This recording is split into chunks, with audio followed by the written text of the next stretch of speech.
السلام عليكم ومرحبا بكم معايا في قناتكم شي والدنيا ملوجين. كنتمنى تكونوا في احسن الاحوال يا ربي وانتم كتشاهدوا هذا الفيديو اليوم مع فيديو جديد ووصفه جديده اللي هي صابلي الشميشه بالنوغا اللي كتجي رائعه وتيجي مقرمش ديال تحمير الوجه، تيجي خطير بزاف في المذاق وكذلك الشكل ديالو رائع.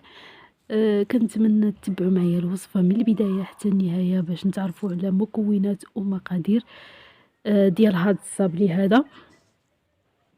فواحد لوبول غادي ناخدو الزبده، من الافضل اننا ناخدو الزبده ديال البواطه لانها تتكون ميدمه الزبده منقاري.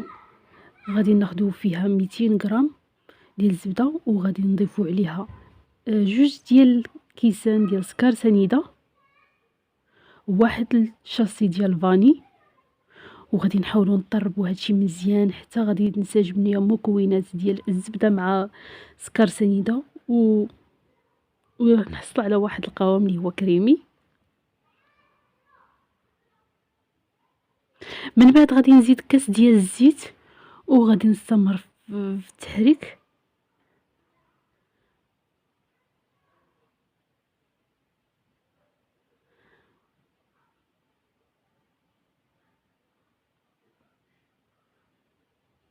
من بعد ما غادي نحصل على هذا القوام هذا كيف ما كتشوفوا معايا قوام اللي هو كريمي، غادي نزيد ليه جوج ديال البيضات اللي غادي يكونوا حجم متوسط ولا حجم كبير اللي بغيتو،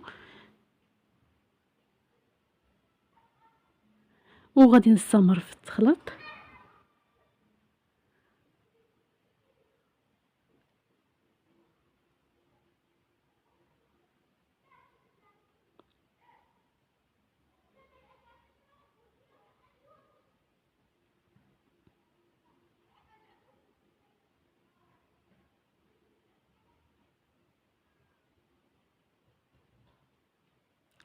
دابا غادي نضيف واحد شويه د الملحه، واحد رشيشه د الملحه لانني ما ضفتهاش في الاول، وغادي نزيد الطحين تدريجيا حتى غادي نحصلوا على القوام المطلوب، وهذيك الساعه غادي نوقفوا.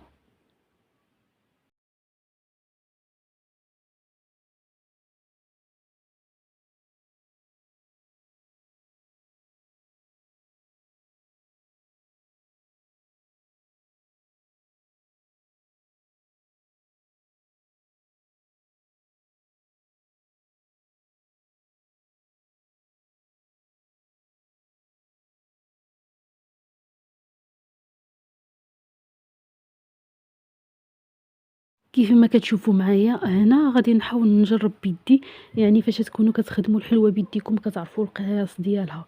هنا بالعجانه كل مره كنقيسها بيدي باش نشوف واش وصلت للقوام اللي مطلوب ولا لا.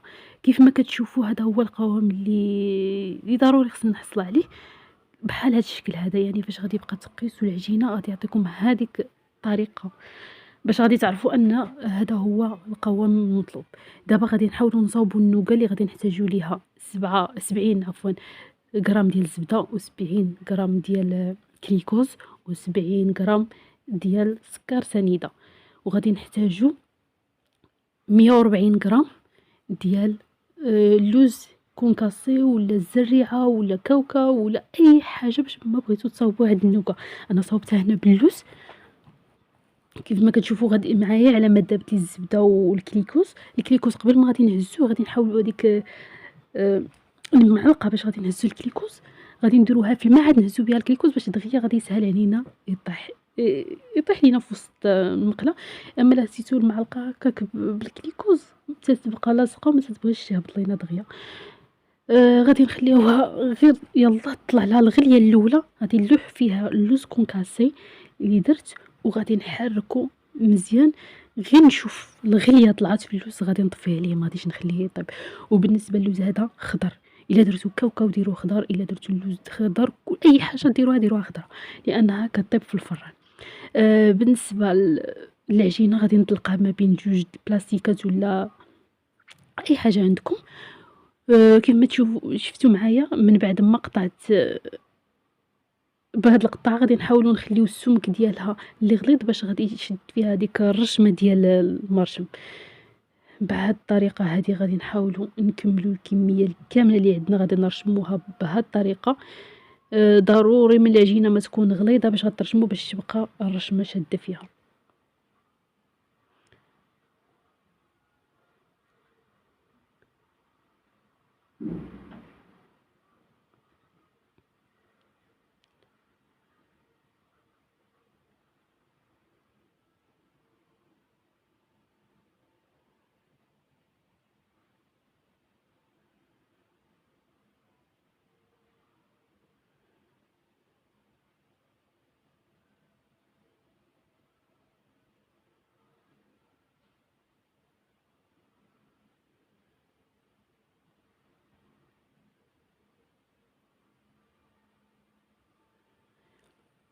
من بعد ما سفناها في اللاطه غادي نحاولوا ناخذوا واحد البوق ولا الغلاقه ديال الماء ولا اي حاجه عندكم، غادي تحاولوا تخويو لها هذاك الوسط ديالها. يعني كل ما كانت حاجه كبيره باش غادي تخويو هذاك الوسط كل ما كتجي النوقه باينه فيها وكتجي ديك الشميشه اللي عاطيه العين تجي زوينه بزاف.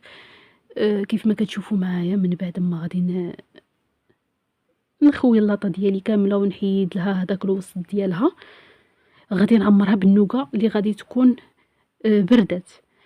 حنا في ديك اللحظه اللي نكونوا تنقطعوا غادي نكونوا النوقه ديالنا طفينا عليها وغادي نخليوها تبرد. الا خدمنا بها وهي سخونه غادي تلصق لينا وغادي تلصق لينا في يدينا وبالتالي غادي تحرقنا.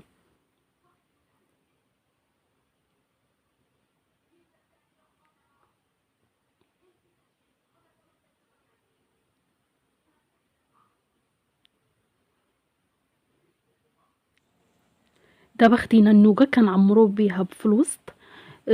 بالنسبه للنوقه غادي نديروها شي شويه كبيبره شويه على الحمصه، ما تكتروش بزاف لان الا كترتو فاش طيب غادي تفيض لكم وغادي تخرج لكم من الحلوه ديالكم. هاد هكا غادي ندخلوها الفران من الفوق على عافيه مهيله ومن بعد غادي نهبطوها لتحت باش غادي تحمر لينا. وهذا هو الشكل ديال النوقه ديالنا، عفوا ديال الصابلي بالنوقه اللي كيجي زوين بزاف وعاطي العين وكيعطينا كميه اللي هي وفيره ما شاء الله، كميه كثيره بزاف بزاف كيجي رائع. كنتمنىكم تجربوه وتردوا عليا. الصابلي ديال تحمارة الوجه خطير بزاف بزاف. هنا كنوصل معكم من نهايه الفيديو مع فيديو جديد وصفه جديده. كنتمنى اللي يشاف القناه ديالي لاول مره يضغط على زر الاشتراك باش يوصلكم دائما جديد الوصفات، وكذلك لايك الفيديو باش يوصل اكبر عدد من الناس، وكومنتار يكون محفز. شكرا لكم على التتبع ديالكم من الفيديو. هنا كنوصل معكم من نهايه الفيديو مع فيديو جديد او وصفه جديده. خليت لكم من راحه الله. استودعكم الله الذي لا تضيع ودائعه. دمتم في رعايه الرحمن والى اللقاء.